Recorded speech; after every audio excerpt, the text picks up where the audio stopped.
ISWAP terrorists now block Maiduguri-Damaturu road, abduct Christian passengers, leave Muslims.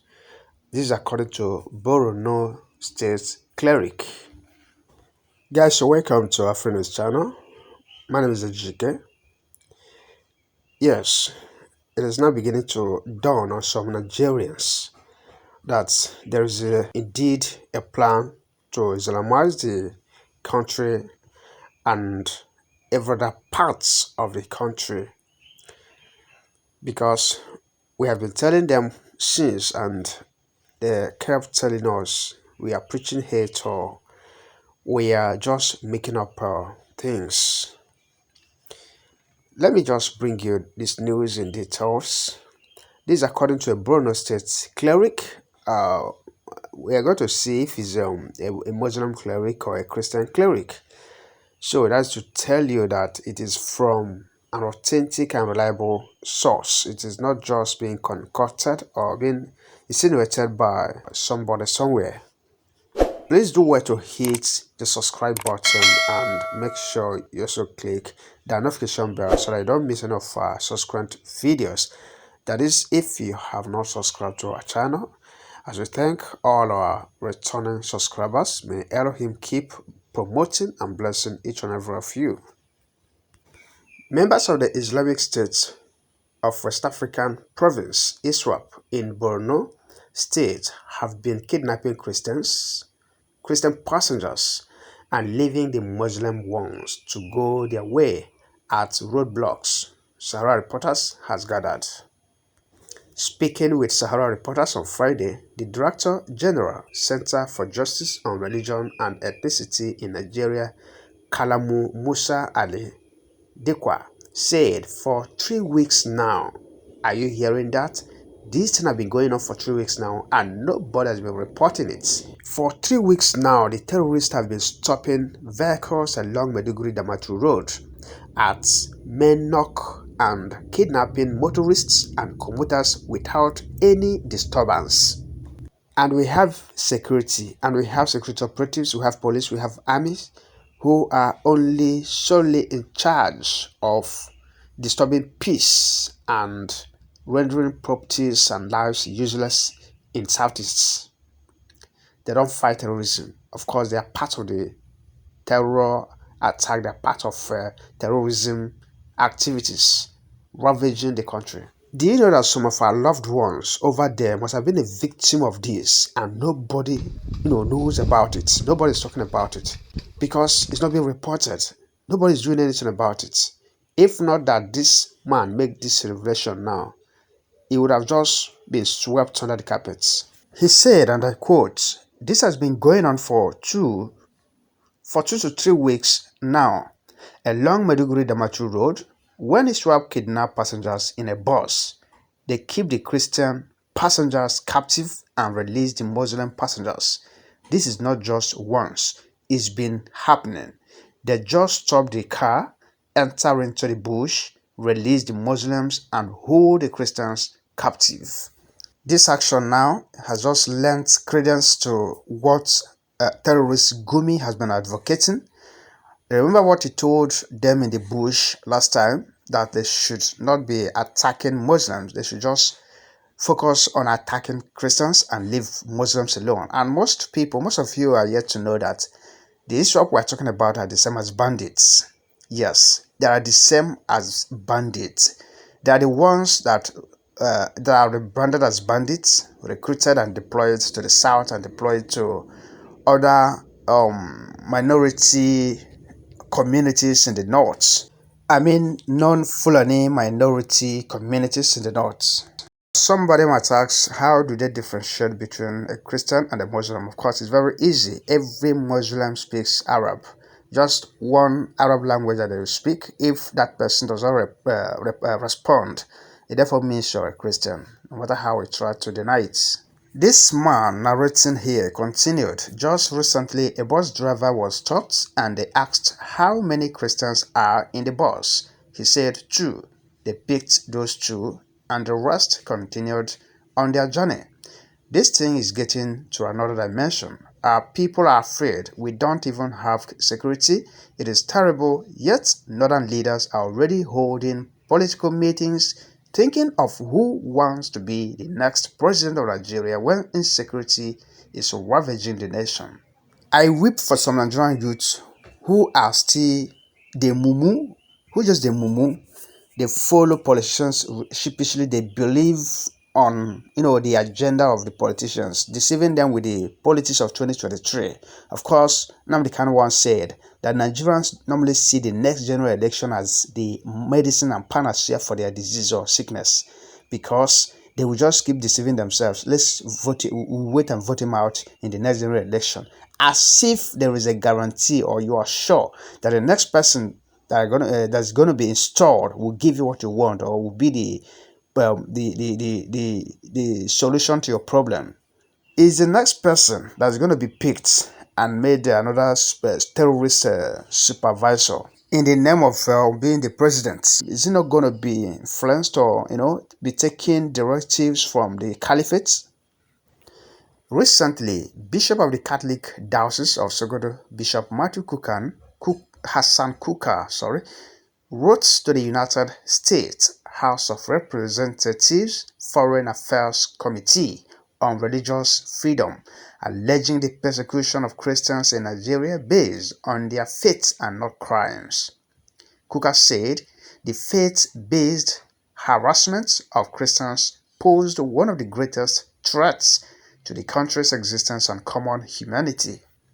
But Matthew Kuka will see all these things finish. He will still be advocating for the unity and the oneness of Nigeria, which he knows can never be obtained any day or be realized even in the next 100 decades to come.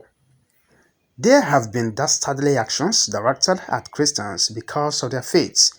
We have cases of pastoral agents, such as priests and nuns, who have been kidnapped, released after the payment of ransom, or brutally murdered. Churches, medical facilities, presbyteries have been razed to the ground with no provocations from the communities, he had added. When we talk about hidden agenda, cynics blare all sorts of political siren just to ward off the existing evil inherent in this administration. When we say there is a plan, just believe there is a plan. Sorry. A plan to subdue you, a Nigerian, and subdue Nigeria to Islamic laws. Otherwise, why would Igboho be chased? Why would they hell bent on killing Mazen Kanu, which I know they cannot? Why would other voices revealing the atrocities in place that they are committing be arrested? Why the marauders are having their free ride on innocent lives and properties, killing, pillaging, kidnapping, and raping here and there, and nobody is doing anything. Nobody is touching them. If you even dare to do so, they will arrest you, become an enemy of the states.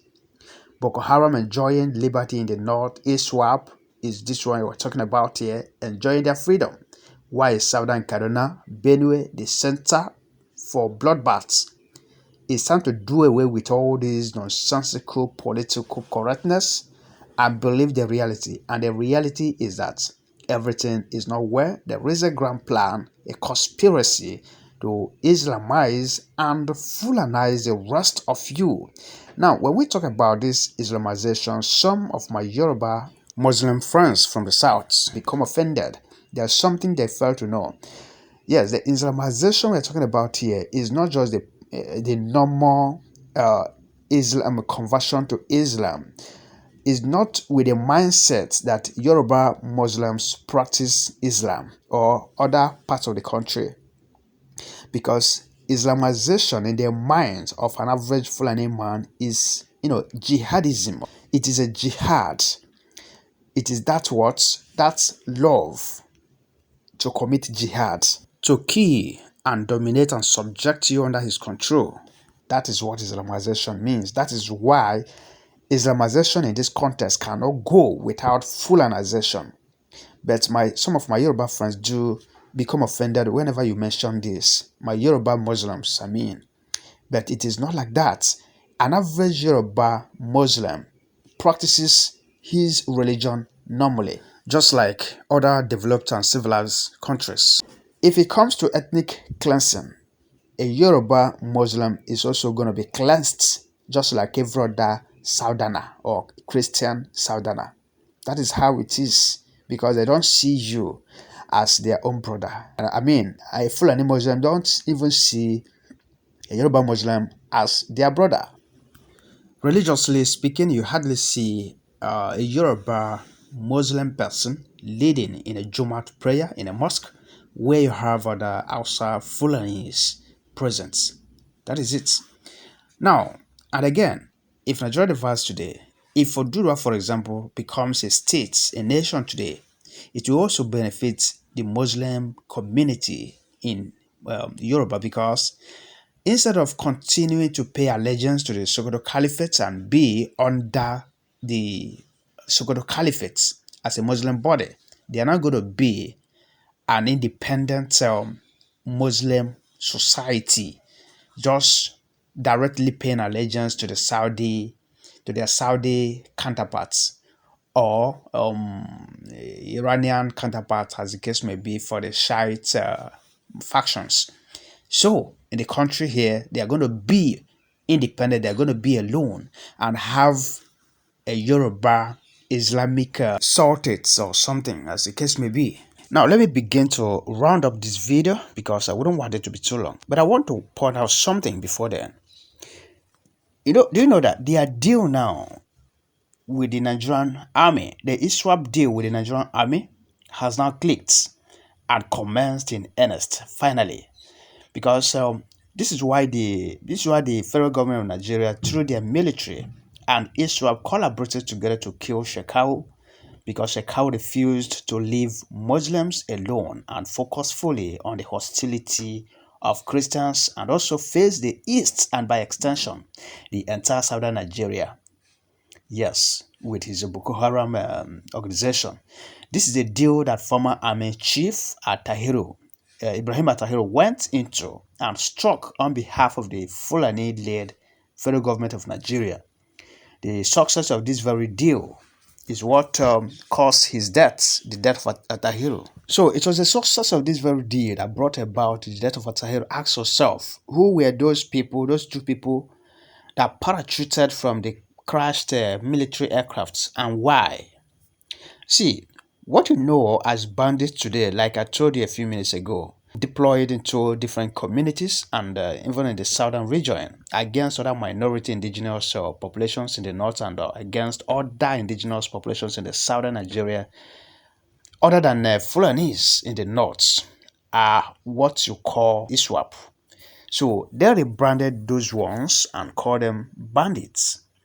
They recruited and trained them, that is, ISWAP recruited and trained them. This agenda had been mapped out and planned long ago. Buhari only came to execute it in 2015. That was why, as he won election, he shaded tears because he never knew his dream or their entire dream will come to pass. I mean, he never knew he would have that opportunity again after losing about 2 or 3 times in general election. He never knew he could have such an opportunity again to come and spearhead this very jihad. I am telling this to those who care to believe.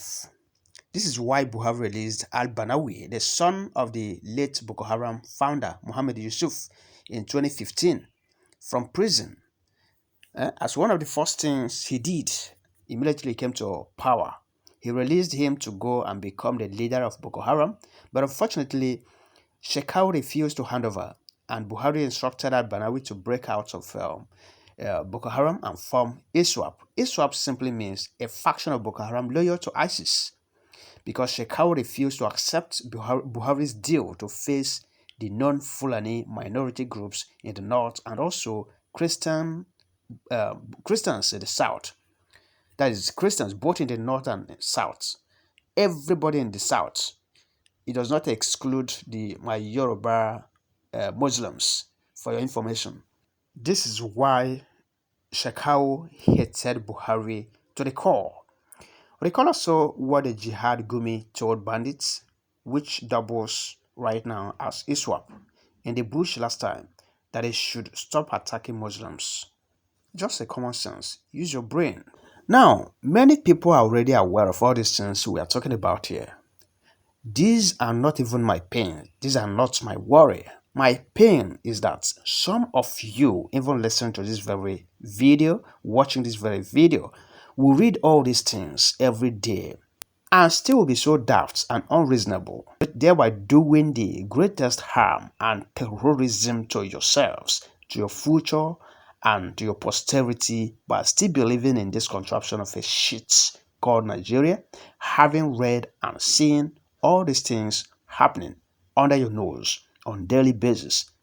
But I tell you something, no matter what you think of this messed up jungle called Nigeria, it can't stop the disintegration of this damnable entity, and very eminently so. You believe in restructuring, rights? Some of you. How can your restructuring stop this terrorism? How can it stop these terror groups from advancing to the Atlantic Ocean? Because they've taken it upon themselves to execute that. And they are being promoted, they are being aided by the same cabals who will appoint the next terrorist head in the name of presidents that will be at the helms of affairs come 2023 or another general election. That's for some of you hoping in 2023. Who will determine the person going to enter in 2023 and who is going to be issuing the directives with which you'll be governed? It doesn't matter if he's going to be your uncle or father. The bottom line is that he will be taking instructions from the caliphates. We have to think. Your PVC is already useless and only worth a little above 1,000 naira. Terrorism has come to stay, whether you believe it or not. It can only, continue to expand in these shores, in this Nigeria, except every of us decide to do something about the states. You are free to totally disagree on this, and you're also free to hate or attack whoever belongs to this school of thoughts. But it makes no difference. It's not going to change anything. The bottom line is that all of us are doomed. And unless we understand that very facts right now and decide that we're no more part of this very contraption and decide to do something about it, we will still be doomed. Because you're a Nigerian, sometimes you don't reason very well. It is not meant to be an insult. I'm just telling you the fact of life. The various Fulani groups within, some are sponsoring terrorists from all over the place to come to your land to kill you. And you want to be in the same country with the same people that imported terrorists to come to kill you. I don't understand it. You see, I am struggling to understand how some of you reason. They call themselves your patrons. They say that you are Nigerians. Is that correct? Why would a fellow Nigerian go outside to the Sahel to pay people to come to kill you? They are fellow Nigerian. And after killing you, they say that those murderers and killers are now entitled to live in your forests and in your farmlands. Are all of you okay at all? Because I am struggling to understand how you people reason.